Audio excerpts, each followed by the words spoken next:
Everybody, welcome in. Another nice new edition of Celtics Beat here on a Thursday. Seems to be our pattern right now. I am Adam Kaufman. We are on the heels of just a really disappointing, downright terrible loss for the Celtics last night. Brad Stevens' words, at least that performance late in the first half. We'll get into it. Evan Valenti, you all know, he is the producer, occasional host of this program. And of course, Marc D'Amico, good friend of the show.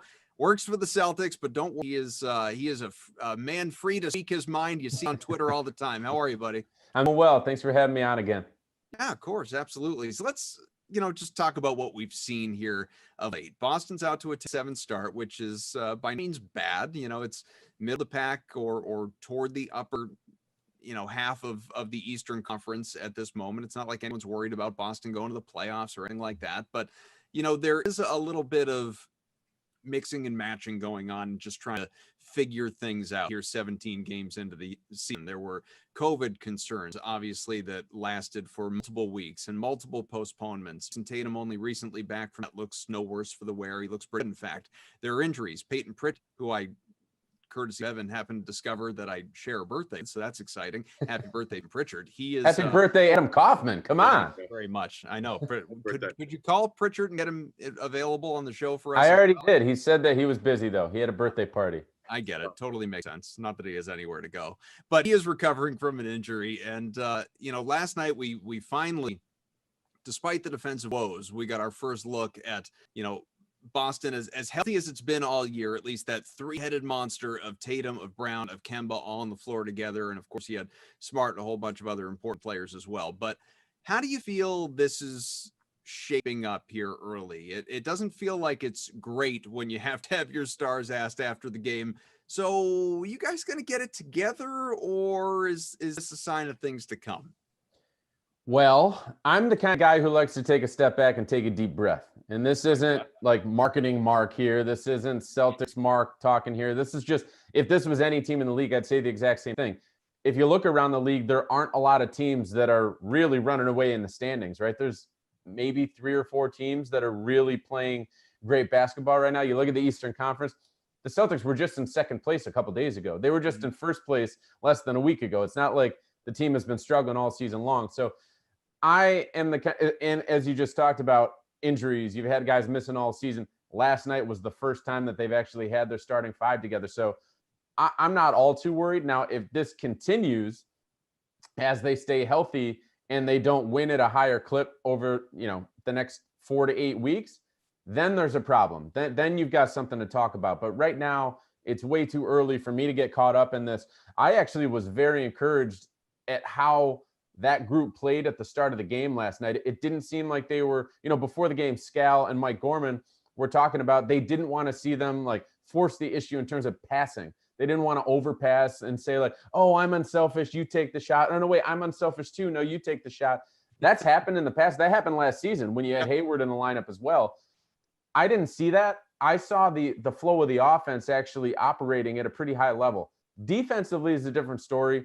The Celtics have a long way to go with that end, but offensively, I'm not worried about this team at all. I think they've got plenty of shooting. It would be nice if they could add a little bit of shooting to the bench, maybe through the buyout market, maybe through a trade. Who knows what happens? Or if Peyton Pritchard comes back and a couple other guys get their shots flowing. But offensively, I'm not worried. Defensively is where they've got to get on track. And, every team is its own entity. And Brad Stevens says that. I've said that forever. Every game is its own entity. This defensive team is very similar to the team from last year in terms of the players that are involved, but it's not operating at the same level. So that's the side of the ball where they've got to figure things out moving forward if they want to get to where they want to get to. Does that alarm you, though? I mean, I know I'm not going to make a big deal out of a 29-6 run because that is such an anomaly. Runs happen all the time. And the Celtics did it right after that. Right. Yeah. They went on whatever. It happens in basketball or something like that. Yeah. But that's insane. So we get that. But obviously Brad was really upset with the defense, rightfully so. Players were asked about it. Tatum, Brown, they weren't happy. Again, you expect that. But with what we've seen really over the course of much of this season, defense has been an issue. And this is, going back to Brad's entire tenure in Boston, defense is the calling card. Defense is the identity. At least that is the intention. Does it always unfold that way? Like you said, every team's a little bit different, talent's a little bit different. But when you have so many elite defenders, elite level defenders on this team, Brown, Smart, Tatum has really come into his own, among others, does it surprise you that some of the woes that, have been there this season are there, or do you attribute it more to the, mixing and matching in terms of just the roster construction based on health and the like? I attribute it less to that and more to the abbreviated preseason. And I mean, you look at the lineup that Brad Stevens has had on the court, really for the first 3 to 4 weeks of the season, that double big lineup with Tristan Thompson starting. Tristan Thompson didn't have a training camp with a brand new team learning how to integrate himself and play with these guys. It didn't happen. So, I mean, I tweeted before the season started, look, I don't expect the Celtics to come out of the gates rolling at both ends of the court and winning a ton of games. Like, I expected them to be maybe a little bit above 500, basically like where they are right now.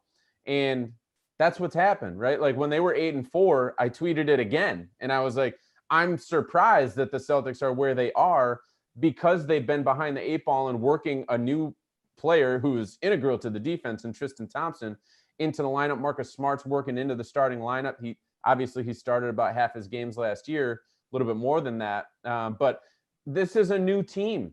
These are new pairings, especially in the front court when Tice and Thompson were out there together at the start of games. Some players were missing. So to me, that's the basis of this. Now, can they resolve that in the middle of the season is the question that needs to be answered. We haven't seen it yet. I do think that there's been more good moments lately than there were during those first few weeks. I mean, they were 20th, 25th in the league in defensive rating. They started moving up. They dropped back a little bit last night with a couple issues, but that's the question that needs to be answered. Can they iron this stuff out in the middle of the season when they don't have a ton of practice time? Brad Stevens might need to put a little bit more emphasis, and I'm not telling him to do this, but he's done this in the past. He might emphasize shoot-arounds and practices more than games, maybe for a couple of weeks to try to get this stuff ironed out on the practice floor. Who knows? But that's the end they got to concentrate on, no doubt. Brad likes you. You might listen. I don't think he's going to listen to me. No. Yeah, I don't know. It's just a hunch. Yeah. Just a hunch. Brad's been doing well, not listening to any of us for his entire tenure as Celtics coach. No question. I think he's doing all right. I'm going to let Brad take the reins on this one in terms of figuring stuff out. But this is Mark's right. What's been nice is offensively, it looks like this team is going to be a real threat. You look at how Kemba's looked in the short time he's been back, and I'm not going to sit here and say he's looked better than ever because hasn't been here that long. And early Kemba returns last season were tremendous. He looks very good, very healthy. That knee looks great. Healthy is the word you got to say, right? Like he looks healthy making his moves. And I don't think any of us are going to question if he's going to be able to find his rhythm shooting the ball, right? Like He's been doing it for way too long to think that's not going to happen.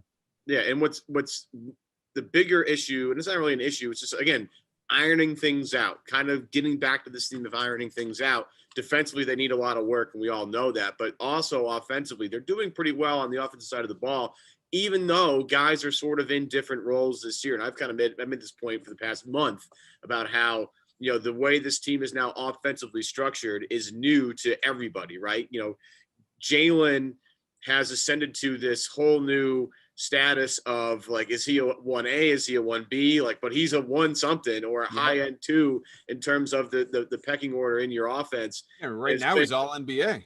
Yeah. I mean, he really is. He's some of the stuff. And I mean, last night you saw the pass that he attacks baseline on the right side and the wraparound pass to Grant Williams in the corner. I mean, where the hell has that been? I mean, that's how about the dish to Daniel Tyson, the final 40 seconds to tie the game up? Exactly. I mean, that's the stuff that the next level stuff that we're seeing on Jaylen Brown has just been tremendous. And Jayson Tatum, I mean, he had a skip pass. I think it was it to Neesmith in the right corner the other night? The one-handed, it's Javante. It was Javante in the corner. It was like, okay, the C's are going to start doing this, and Tatum and Brown are going to start doing this kind of stuff. It changes what this team looks like because it's not just Kemba Walker handling the ball at the point of attack. It's not just Marcus Smart handle the ball. It's now getting Jaylen and Jayson integrated in that particular part of it, and then running guys off that. Like, can you imagine what this offense, Mark, might look like if you have Jaylen and Jayson, operating the ball, and Kemba's like flying around off screens, off ball somewhere? I mean, this is going to be really interesting. So to back up what Marcus said, offensively, even this team isn't what it's going to be yet, and they're pretty successful already right now, considering they've been banged up, variously throughout the season. Kemba's not playing back-to-backs. He's not playing his full minutes load yet. Tatum just got back from COVID. They just got Rob Williams back. Pritchard, who's been just tremendous, is sidelined for a couple of weeks. This team is still figuring out who it wants to be, what it needs to be. And we haven't even talked about Romeo Langford yet, who hasn't even seen the floor. So, he's going to help defensively when he comes back. That kid can defend right now. I don't think he's going to really move the needle offensively. He can score. We all know that, seeing him in his days at Indiana and then early on in his season, in his career with the Celtics. He can score a little bit, slash into the basket and whatnot. And that's where he's going to be valuable offensively, is off the ball. But defensively is where he can move the needle. And the thing I want to say, Evan, about the offense is that this offense is going to be different than what we have seen from the Celtics in years past, right? Like, Brad Stevens has always been about, and not to say that pace is not important, but he's always been about multiple dribble handoffs. You've got to get misdirection within the defense, run them through multiple screens. Well, now they have 2, and really 3, if you count Kemba when he really gets back to hit the full swing of things. You have 3 elite playmakers with the ball in their hands. I think we're going to see a lot more pick and roll and a lot more isolation. We've seen that early on in the season. And some people out there, be it broadcasters or writers, whatever, fans, some people have had concerns with that. Name names, Mark. I'm not going to name names. I'm not going to name names, but I don't think that's a problem, right? Like, it's not what you're used to with the Celtics, but I don't think it's a problem, because great teams run through their great players. You don't see LeBron James and Anthony Davis sharing the ball and scoring 15 to 20 points a game. That doesn't happen. The offense runs through them. A lot of it is isolation, and they let those guys make plays doing what they do best. Jayson Tatum, Kemba Walker, and now Jaylen Brown are great at making plays in isolation right now. So I don't think it's a problem. I think they're going to be fine. I do think, though, that they're going to need to be able to revert to that ball movement if and when the offense gets a little stale within a game, right? They can be isolation heavy or pick and roll heavy, but they've got to be able to, if that doesn't work, they've got to be able to function with that ball movement and mentality that Brad Stevens has run over the previous seasons, just to get themselves out of a dry funk, which hasn't happened too often this season, but it's going to happen from time to time. Building on what you're both talking about, and I'm not saying the Celtics won't get there, don't have time to get there, can't get there, any of that. I'm sure they will and can and should and blah, blah, blah. But with regard to Kemba, as Evan noted, he's not playing back-to-backs all season. He's nowhere near even playing 35 minutes a game, let alone, going up and over that. And he's not going to hit 30. Brad said yesterday he's not going to hit 30 for another few weeks. Right. So it's going to be a while, obviously. And that's if everything stays on schedule. Do you worry about them getting to where they want to be sooner than later, or all of that being elongated, just the process of it, because it's going to take time to ramp up isn't the right word, but put Kemba, with regard to a lack of restrictions, where you want him to be? I would be worried if Jaylen Brown didn't look like Jaylen Brown looks right now. Right? Like, if Jaylen Brown was the Jaylen Brown from 2 years ago or even last year, and, to his defense, he has made it clear this season, he's like, I've been able to do this stuff. I haven't been asked to do this stuff. I'm just asked to do it this year. So in his defense, maybe it was in his bag last season, but we're finally seeing it.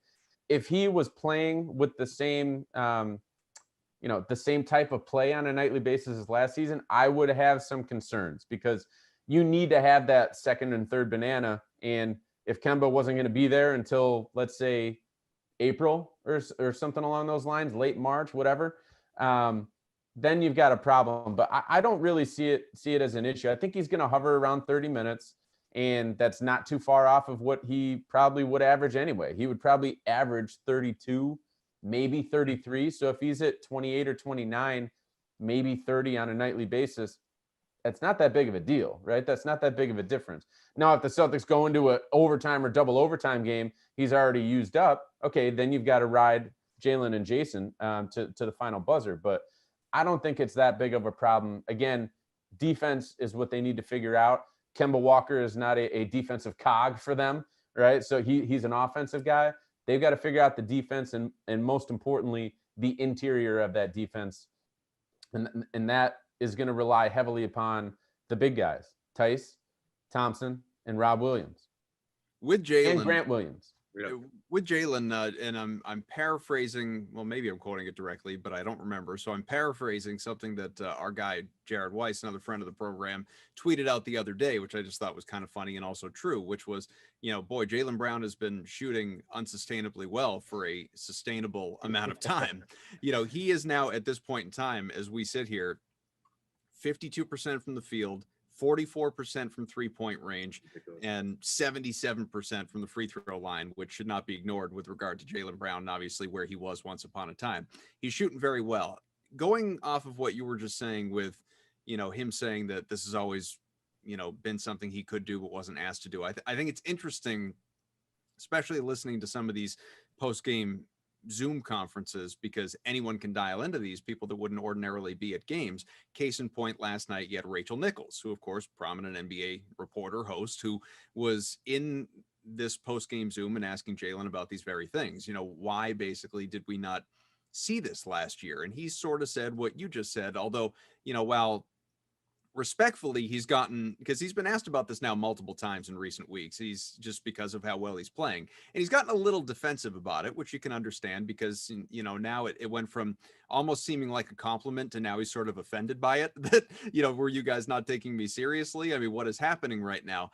And so he is, he had said last night, I there was no off season. I didn't even touch a ball for a month. Like, I didn't work on anything, so to speak. I'm doing what I did last year, plus having more of an opportunity. So I'm doing more of it, where I will take a gripe with that. And I defer to you because you dive more into tape than I do with regard to all this stuff, and often sit down with these players going over it, at least pre-pandemic. Mm-hmm. Now it's all virtual. Yeah. The playmaking that we've seen from Jaylen Brown this year, I'm sorry, Jaylen, was not there last year.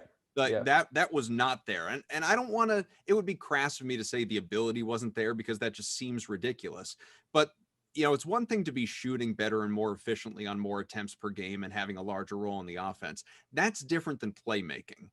Why is it the playmaking that we are seeing this year and all those great passes that Evan noted earlier was not there in the past, but is there now? Yeah, this is the exact same thing that went through my head last night when I heard that interaction with Rachel. And Rachel, it's a good question. Like, you want to know why these things are happening now and they didn't happen in the past.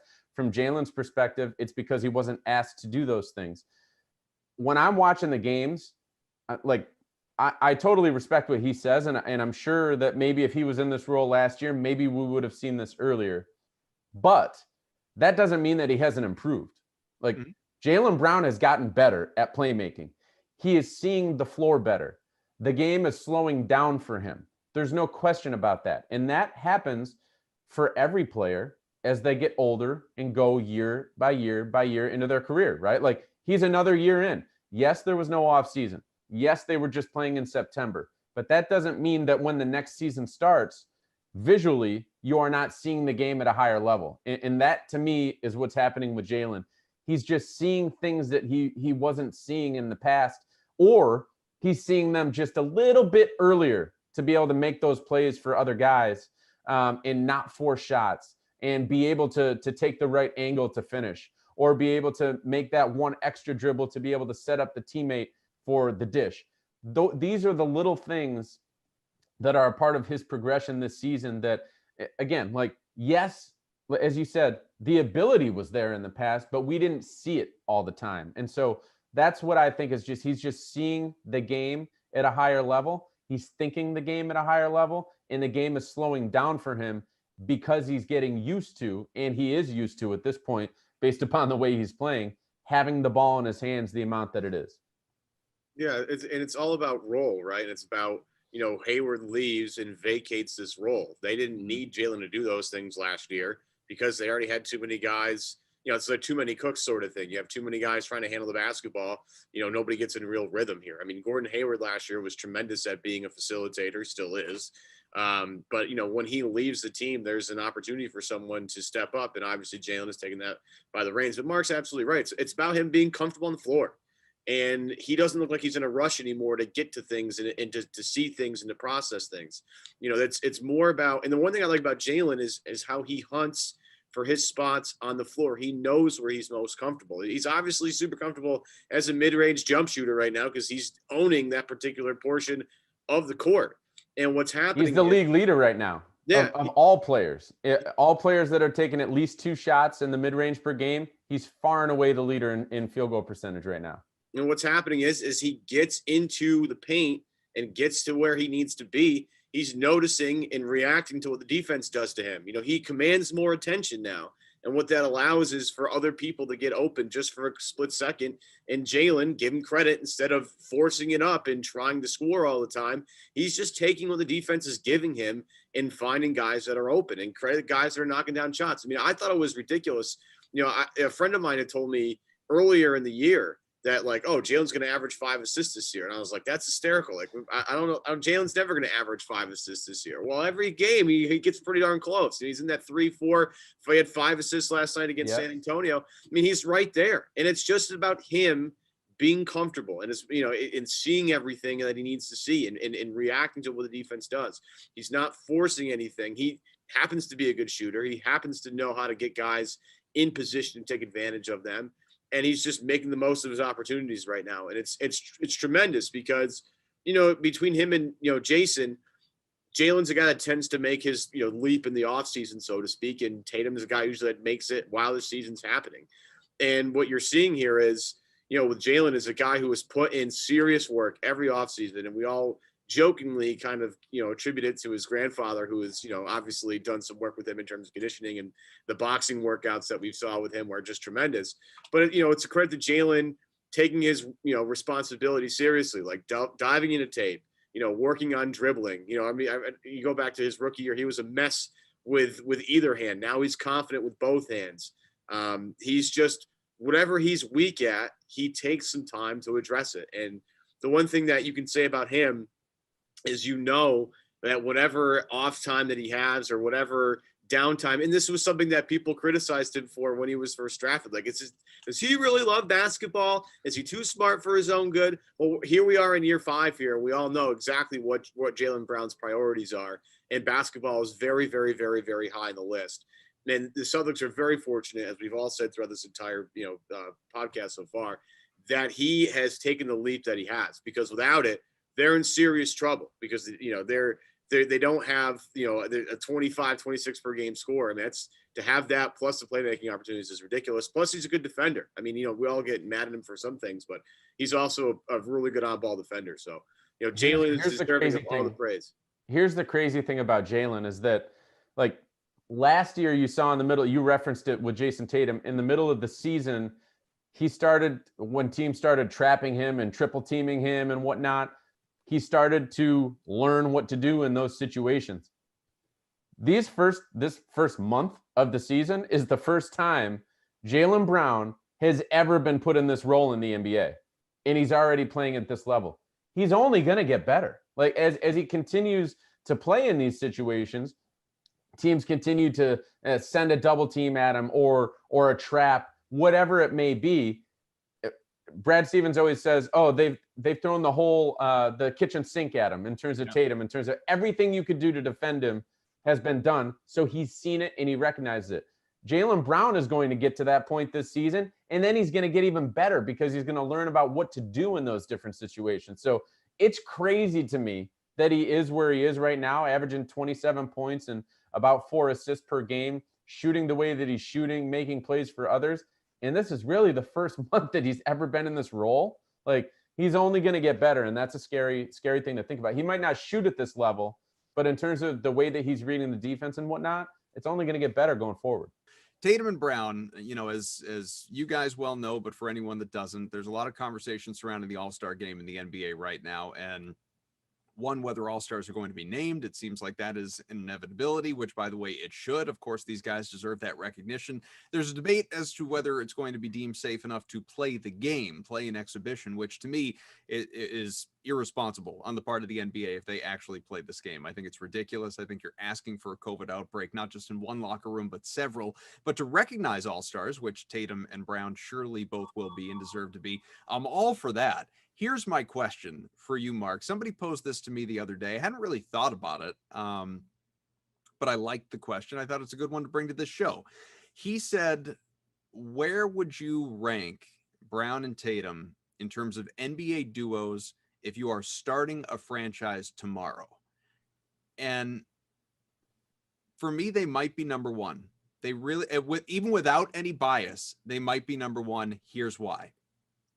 If you are instantly chasing, like if you're looking at it like I want to win a title in the next 2 years, you're ring chasing right away, then of course you'd argue for, LeBron and Davis. You maybe would argue for Durant and Harden. But if you are thinking about your future and starting a franchise, locking up young guys, is there anyone else that you could pick? In my opinion, no. I mean, I think you kind of broke it down there the right way, and this is how GMs have different approaches to the way they approach their teams, right? Like Toronto went for it a few years ago when they acquired Kawhi Leonard. At that point, I mean, they didn't know that they weren't going to keep Kawhi Leonard, but they were pushing all their chips in, and they were saying, if we win a championship, that's what we want. And if we struggle a little bit after that because we don't have that guy there anymore, it's worth it to win the championship. There are other teams who are not necessarily in that boat who would prefer to be sustainably competitive. The Celtics are that team right now. Mm-hmm. They were not willing to push in all their chips for particular players because they wanted to be sustainably great and competitive for titles. And they're in that conversation now. I do agree with you, and I don't know if I would have before this season, but the way that Jaylen is playing now, I think forces you to say yes to that, right? Like, what better young duo is there in the NBA? There isn't one, right? Like, there are older duos that are better that could maybe get you a title in the next 2 to 3 years. And really, then you're talking about the conversation of the 2007 trade and putting together the big three. But you name those duos right there with Harden and Durant, and then LeBron and Anthony Davis. Maybe you throw Kawhi and Paul George in there just because of where Kawhi has been. And you got to credit Paul George. He's bounced back this season. He's having a great year so far. But if you're going young and you want to be sustainably competitive, there's no better choice than the choice in Boston. These guys are locked up. And as I just said with Jaylen Brown, Tatum's in the same boat. These guys are only going to get better. Like they are not in their prime yet. They're only in the infancy stages of their career. Jaylen Brown's maybe a third of the way through his career. Like the next 5 or 6 years are going to be his best years. Jayson Tatum's got another 3 or 4 years until he gets to that point. So they're only going to get better. The Celtics are only going to get better because of that. It's just a matter of, do they get them over the hump? Yeah, I mean, I'm not sure if I'm taking Jayson and Jaylen over like LeBron and AD and Durant and Harden right now. I mean, I'm not going to do that considering what those guys have all accomplished. It's all about your goals, right? Do you want to win now, or do you want to be competitive long term? That's I think you're deciding you want to win now, and that's totally justified. I would argue that all those teams are going to be competitive for a while. With the way LeBron's body works, he's an alien, and we all need to recognize that. And he's probably going to play much like Tom Brady, like later than people, would imagine for a guy with that many miles and that much attention, on both ends of the floor. Having Anthony Davis makes life a lot easier. And he's, obviously you're watching the potential torch be passed from LeBron to Anthony Davis at some point in the next couple of years. And then again, Durant and Harden, I mean, those guys are two of the best individual one-on-one scorers in the history of basketball. So, I mean, if they're going to be behind those two particular guys or two sets of guys, there's no shame in that, right? The upside you have is like these guys haven't peaked yet, right? We've seen that, as much as I hate to say this because LeBron keeps surprising me every single year, we've seen the best of LeBron, okay? He's still unbelievably talented and unbelievably gifted. But, the Miami Heat days were the days where he was just on top of the world. And I've, kind of never seen anything like him. Kevin Durant and James Harden, they're in their 30s. Again, two of the most prolific scorers in the history of the game. However, those two guys, we've probably seen the best of those two guys somewhere else. Durant, I would say, in Golden State was just unbelievable, given the combination of weapons and, his efficiency was through the roof. And of course, James Harden with Houston was unbelievable and was very, very close to beating the Warriors to get to the NBA Finals. So, but in terms of Tatum and Brown, I mean, you look around the rest of the Eastern Conference, just take the East. Don't worry about the West right now because you have to worry about your teams in your own conference. You look at Milwaukee and say they're very Giannis dependent, right? And they have Middleton and Drew Holiday, and that's a nice mix.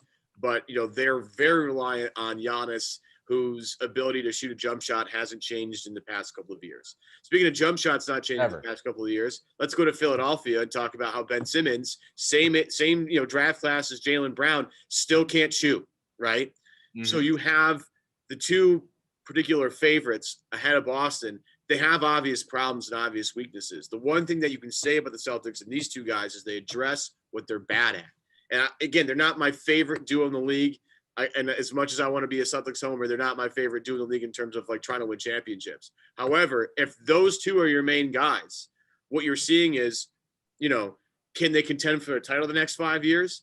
Yeah, I think they're going to be heard from in the next 5 years, right? As they continue to get better and grow with each other. What's great about these two guys, and Mark, maybe you can speak more to this, is how these two guys specifically fuel each other to be better. And that is a ginormous benefit to the Celtics in terms of like these two guys' relationship. You want a Klay Thompson and a Steph Curry type relationship where these two guys feed off each other, they make each other better, and you can see them staying together for a very, very, very long time, provided some screw ups along the way. That's the goal. It's having a Westbrook and KD before it gets dicey and before it seems to blow up and now everybody goes their separate ways. These two guys fuel each other to be better, and I would assume you've probably seen that, up close better than almost anybody. Yeah, and they're both really good guys that like each other and celebrate each other's success. And I don't think it's like an act. I think sometimes in the NBA and in other sports, there's a little bit of an act, and maybe someone's jealous actually behind closed doors when they're publicly saying that they're celebrating someone's success. These guys really do celebrate each other's success and they enjoy it. I do want to make one comment on one thing that you said, a parallel between when you were talking about LeBron in his days in Miami, when that's when he was at his best. We all remember that Game 6 in Boston. I think it was 2012, right? Mm-hmm. When LeBron discovered LeBron. It was like all of us were watching him for his entire career. And there was that one thing that needed to be unlocked to take him to that next level where he was going to win a title. And it was him understanding that he couldn't be stopped. If he just put his head down and went to the rack, he was either going to score or he was going to be fouled. There is a similar level of that here in Boston that I think is still yet to be unlocked with Tatum and Brown. I'm not saying they're LeBron. I'm just saying Jaylen Brown can get to the basket whenever he wants.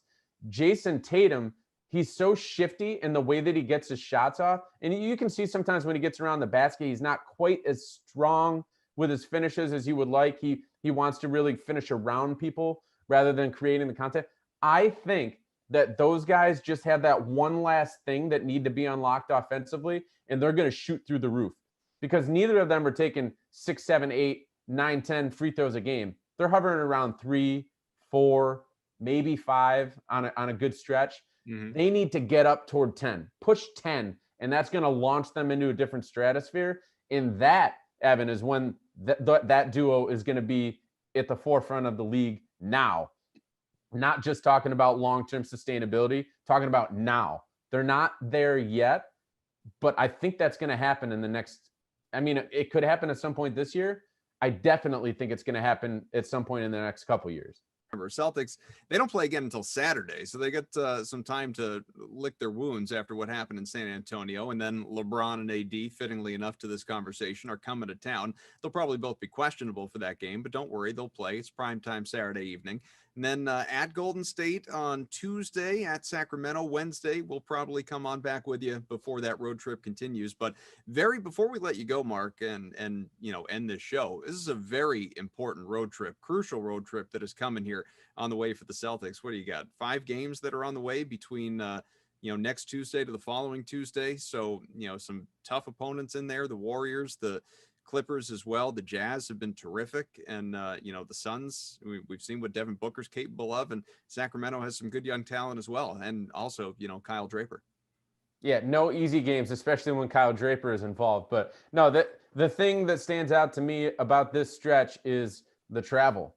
And you never want to use it as an excuse, but it's there and it matters. I've traveled with the team forever, full time. And when you're going to Chicago and then Chicago to San Antonio and then San Antonio back to Boston and then Boston out to the West Coast, that ain't easy. And it is going to play some role in what the Celtics do out West. Now, is it necessarily going to lead to losses? We don't know that, but it's going to play some role. Hopefully they're going to need some depth to step up and get them through a couple games here or there. But no, this is a critical stretch. They're going to learn a lot about themselves, and they're playing against some teams that have really impressive offenses that can put some points on the board. Even when you look at Sacramento, might be the worst team out of that group. Sacramento has the fastest point guard in the league in De'Aaron Fox. So if he's going coast to coast and the Celtics aren't getting back and setting their defense like Brad Stevens wants them to, the Kings are going to score. So, yeah, this trip definitely is important to them. I think that they're building in, small building blocks over the last week or so. I think it's only going to continue now that they're back to full health in terms of their top players. And I think they're going to get better. That doesn't necessarily mean wins. Like even last night in San Antonio, I think a lot of people think it was worse than it really was. There was a couple bad stretches, one of which might have cost them the game in the final 6 seconds of the first half. But those are brief stretches that I think they can fix. So it might not lead to wins out West, but I do believe that they're going to continue to get better moving forward, including during this trip and starting out Saturday against the reigning champs. Beautiful. All right. Good place to end it. Enjoy the stretch here, folks. It's going to be busy. Some later nights, obviously, with some 10 o'clock starts. That's going to be something different, but can't wait. We'll, can't wait. Usually I'm out there with them. Yeah. So I don't have to deal with the whole thing of like working on East Coast time when the team's playing out West. I'm not looking forward to this, guys. Like, you're going to be up writing until 2 o'clock in the morning after 2. This. Let's go 4. Let's go 4. Okay. The game in media isn't even going to end until 12:30 probably or 1. So they're going to be some late nights. Well, I'll just sleep in, right? Yeah. Well, if you lose it on one end, pick it up on the other. Not like you're going into the office. Exactly. Beautiful. Wait, if anyone in the office heard that, don't tell anyone. Okay, I might be sleeping in a little next week. He's D'Amico for Valenti. I'm Kaufman. Happy birthday, Peyton Pritchard. Thanks for being with us. We will talk to you again real soon here on Celtics Beat.